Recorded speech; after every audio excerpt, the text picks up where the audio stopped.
7th class के प्यारे बच्चों, ये आपकी विज्ञान की वर्कशीट नंबर 18 है और ये आज की डेट डली हुई है इस पे 16 सितंबर।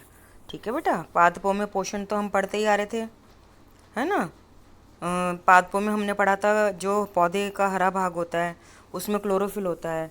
तो चाहे तना है, चाहे पत्ती है, चाहे टहनी है, वो सभी प्रकाश संश्लेषण क्रिया करते हैं और भोजन बनाते हैं, तो उनको हम स्वपोषी कहते हैं। लेकिन हमारे जैसे जो जानवर हैं, हम भी जानवर हैं बेटा, पौधे नहीं हैं हम।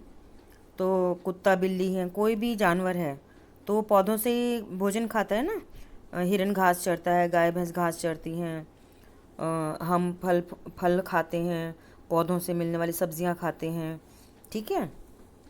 ऐसे हमने एक पढ़ा था कि अमरबेल नाम का एक पौधा होता है जो कि हरा नहीं होता, पौधे जैसा बोलेंगे उसको बेटा, क्योंकि वो हरा नहीं है ना। और उसमें कोई तना भी ऐसे नहीं दिखता जैसे और पौधों का तना होता है, जड़ भी नहीं दिखती जैसे और पौधों की जड़ दिखती है। लेकिन वो पेड़ों पे पाया जाता है। पीले रंग की बेल होती है, अमरबेल बोलते हैं हिंदी में, और इंग्लिश में उसको कसकुटा कहते हैं।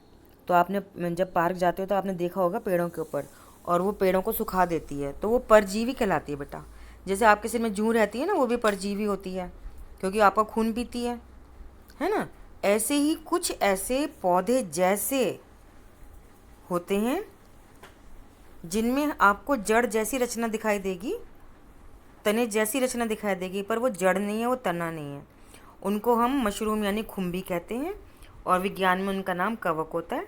और ये सड़े गले मृत पदार्थों पर उगते हैं, जैसे और बिल्कुल अंधेरे में उगते हैं। हरा रंग नहीं होता ना इसमें, क्लोरोफिल नहीं होता ना इसमें, तो इनको सूर्य की रोशनी नहीं चाहिए, ये अंधेरे में सड़े गले पदार्थों पर उग जाते हैं। जैसे ब्रेड पे फफूंदी लग जाती है ना, तो फफूंदी को कवक कहते हैं। तो कवक कई तरह की होती है। जैसे आप भी लड़की हो, आपकी क्लास के बच्चे भी सब लड़कियां हैं, लेकिन सब लड़कियों की रंग अलग है, शक्ल अलग है, नाम अलग है, लेकिन है तो सारी लड़कियां। ऐसे ही ये भी कवक है। जूते पे लगने वाली फुई जिसको फफूंदी कहते हैं वो भी कवक है, और ब्रेड पे लगने वाली इसको भी हम कवक कहते हैं। तो ये वाला जो कवक होता है ना, ये वाला, ये हम खाते हैं। खुम्बी होती है ना, ये खाते हैं हम। वो सब्ज़ी की दुकानों पे और जो रेडी पे सब्ज़ी बेचने आते हैं, उस पर आपने देखा ना, सफ़ेद सफ़ेद छतरियाँ सी होती है, पैकेट में बंद होती है, 10 रुपये का पैकेट देते हैं। फिर मम्मी उसकी मटर मशरूम की सब्ज़ी बनाती है।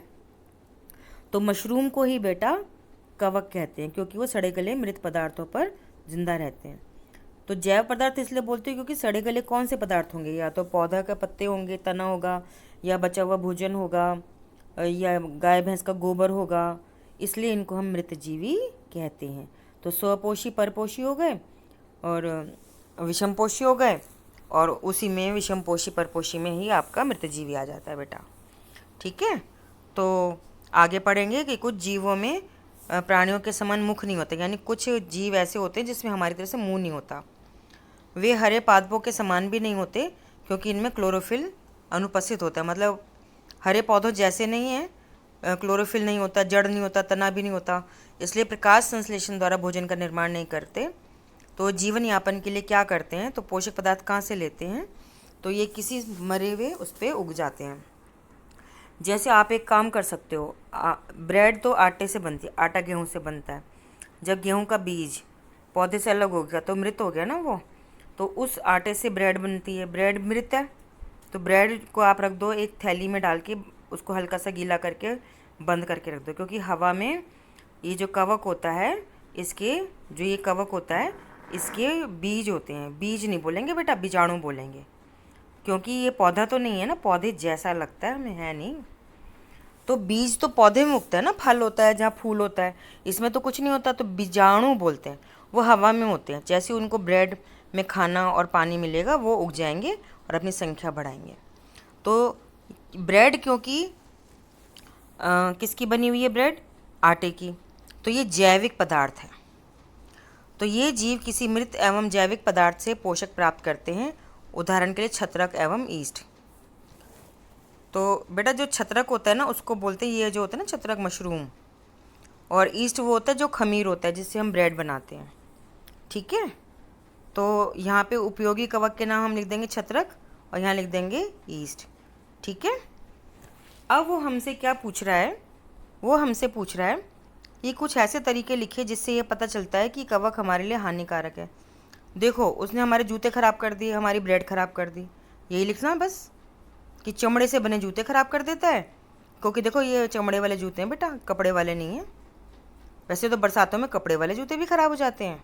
तो हम यहाँ पे क्या लिखेंगे, चमड़े के जूते ख़राब कर देता है, और नंबर 2 पे लिखेंगे ब्रेड ख़राब कर देता है। और बेटा ऐसे सड़े गले ब्रेड नहीं खानी चाहिए। अगर ज़रा सी भी फूई क्यों बोल रही हूँ, आम भाषा में हम कवक को फफूंदी या फूई बोलते हैं। मम्मी से पूछना क्या बोलते हैं वो। अचार में भी तो आ जाती है ना। तो बेटा ऐसा खाना आपको नहीं खाना चाहिए। और ये जो जूते हैं जिन पे कवक लग गया है, इसको बिल्कुल अच्छे से साफ़ करके धूप दिखा के तब पहनना चाहिए, नहीं तो पैरों में बीमारी हो जाएगी कवक से। ठीक है बेटा। और अपने आप को स्वस्थ रखना है, क्योंकि कोविड-19 जो है बहुत ही बुरी बीमारी है। कोरोना वायरस जो है सांस के द्वारा आपके शरीर में आ जाता है, इसलिए मास्क पहन के रखें। जब भी घर से बाहर जाएं 2 गज़ की दूरी का पालन करें, जिससे कि वो दूसरे संक्रमित व्यक्ति के छींक से थूक से आपके अंदर ना आ जाए। और जब भी घर के अंदर आए अच्छे से हाथ धोएं, मुंह और पैर धो के कपड़े बदल लें। ठीक है बेटा, ध्यान रखना अपना अच्छा, और काम करते रहना। ठीक है बेटा।